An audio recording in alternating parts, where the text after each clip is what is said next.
আসসালামু আলাইকুম। আপডেট বাংলা সংবাদে স্বাগতম। শুরুতে জানিয়ে দেব সংবাদ শিরোনাম। ঐক্যমত কমিশন নিয়ে যে অভিযোগ সালাউদ্দিনের। এনসিপি কোন জোটে যাবে যা বললেন নাহিদ ইসলাম।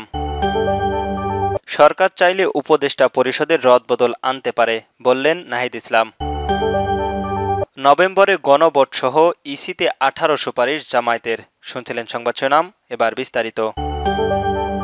ঐক্যমত কমিশন নিয়ে যে অভিযোগ সালাউদ্দিনের, জাতীয় ঐক্যমত প্রতিষ্ঠার বদলে জাতীয় অনৈক্যিক প্রতিষ্ঠার একটা প্রচেষ্টা গ্রহণ করেছে বলে অভিযোগ করেছেন বিএনপির স্থায়ী কমিটির সদস্য সালাউদ্দিন আহমেদ। কমিশন জুলাই জাতীয় সনদ বাস্তবায়নের উপায় সম্পর্কিত যেসব সুপারিশ প্রধান উপদেষ্টার কাছে জমা দিয়েছেন তার প্রতিক্রিয়াধীন তিনি একথা বলেছেন। একই সঙ্গে কার্যক্রম শেষ করায় ঐক্যমত কমিশনারকে ধন্যবাদ জানিয়েছেন বিএনপির এই নেতা। মঙ্গলবার বিকালে সচিবালয়ের আইন উপদেষ্টার সঙ্গে দেখা করার পর সাংবাদিক প্রশ্নের জবাবে সালাউদ্দিন আহমেদ বলেন যে জুলাই জাতীয় সনদে রাজনৈতিক দলগুলোর স্বাক্ষর করেছে, সেই স্বাক্ষরিত সনদ বহির্ভূত অনেক পরামর্শ বা সুপারিশ সনদ বাস্তবায়নের আদেশে খসড়া যুক্ত করা হয়েছে। তিনি বলেন জুলাই জাতীয় সনদের 84টি দফায় সম্ভব, সেখানে বিভিন্ন দফায় আমাদের এবং বিভিন্ন দলের কিছু ভিন্ন মত রয়েছে, নোট অব ডিসেন্ট রয়েছে। পরিষ্কারভাবে এখানে উল্লেখ করা হয়েছে যে এই সমস্ত নোট অব ডিসেন্ট বিষয়গুলো রাজনৈতিক দলসমূহ যারা দিয়েছেন তারা যদি নিজেদের নির্বাচনীয় ইস্তেফার উল্লেখপূর্বমূলক হয় তাহলে সেটা ভাবে বাস্তবায়ন করতে পারবেন।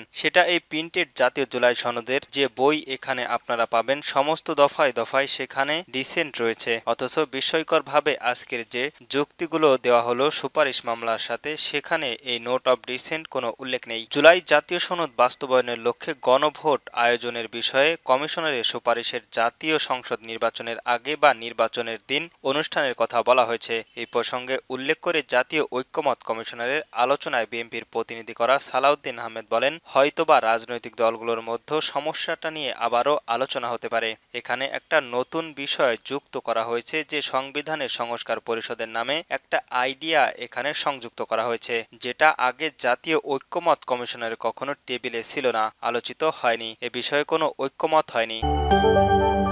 এনসিপি কোন জোটে যাবে জানালেন নাহিদ ইসলাম। সংসদ নির্বাচনকে সামনে রেখে জোট ও আসন সমঝোতায় রাজনীতি নিয়ে আলোচনায় জোরদার হচ্ছে। বিভিন্ন জোট ভাঙা ও গড়ার লক্ষণ দেখা দিচ্ছে। তরুণদের নিয়ে গড়া রাজনৈতিক দল জাতীয় নাগরিক পার্টির এনসিপি কোন জোটে যাবে সেদিকে দৃষ্টি রাজনৈতিক মহলের। রাজনৈতিক অঙ্গনে গুঞ্জন বিএনপির সঙ্গে জোট করতে পারে এনসিপি। এ বিষয়ে দলটির আহ্বায়ক নাহিদ ইসলাম বলেছেন এনসিপি এখনও পর্যন্ত কোনো জোটে যাওয়ার সিদ্ধান্ত নেয়নি।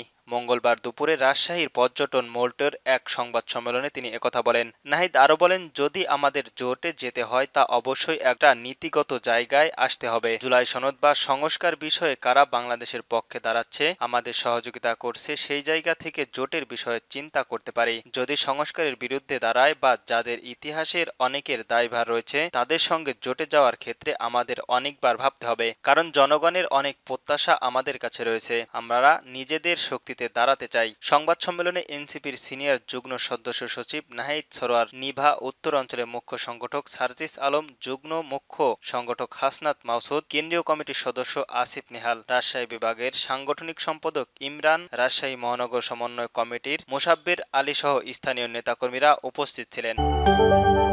সরকার চাইলে উপদেষ্টা পরিষদের রদবদল আনতে পারে বলল নাহিদ। উপদেষ্টা পরিষদ নিয়ে আলোচনা হচ্ছে, বিভিন্ন রাজনৈতিক দলের পক্ষ থেকে উপদেষ্টা পরিষদের পরিবর্তনের দাবি। এ বিষয়ে জাতীয় নাগরিক পার্টির আহ্বায়ক নাহিদ ইসলাম বলেন এই সরকারের কিছু সমালোচনা এসেছে, আমাদের জায়গা থেকে বলছি কিছু উপদেষ্টাদের বিষয়ে কথা এসেছে, এটা যথাযথভাবেই অন্তর্বর্তীকালীন সরকারের অ্যাড্রেস করা উচিত। সরকার সেই নিরপেক্ষতা নিশ্চিত করা উচিত, এই জন্য নিরপেক্ষতা বজায় রাখতে উপদেষ্টা পরিষদের কোনো রদবদলের প্রয়োজন নেই, সরকার করতে পারে। মঙ্গলবার দুপুর রাজশাহী পর্যটন মোটলের এক সংবাদ সম্মেলনে তিনি একথা বলেন। তত্ত্বাবধায়ক সরকারের ব্যবস্থায় ফিরিয়ে আনার সুযোগ নেই মন্তব্য করে নাহিদ ইসলাম বলেন তত্ত্বাবধায়ক সরকার এই মুহূর্তে ফিরিয়ে আনার সুযোগ নেই, আমরা বিচার বিভাগকে এই তত্ত্বাবধায়ক সরকারের জায়গায় টেনে আনতে চাই, এর নানা ক্ষতিকারক দিক আমরা অতীতে দেখেছি।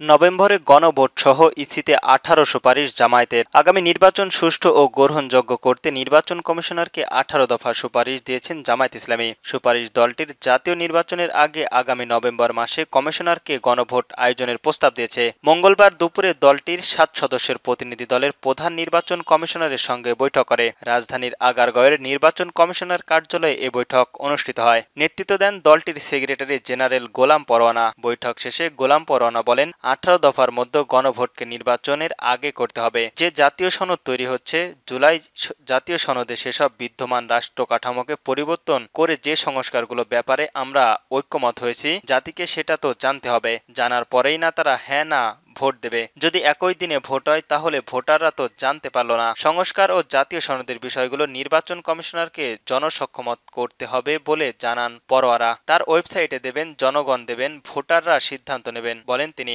সেটার জন্য নভেম্বরের উপযুক্ত সময়, বলেছেন জামায়াতের এই নেতা। দলটির সেক্রেটারি জেনারেল আরও বলেন, এই দিনে ভোট হলে কেন্দ্রীয় সংহিতা হতে পারে, 2-4টা কেন্দ্রীয় ভোট বন্ধ হতে পারে। ভোট বন্ধ হলে গণভোটের 10টা কি হবে? এগুলো ব্যাপারে ওনারা কোনো নৈতিবাচক কথা বলেননি।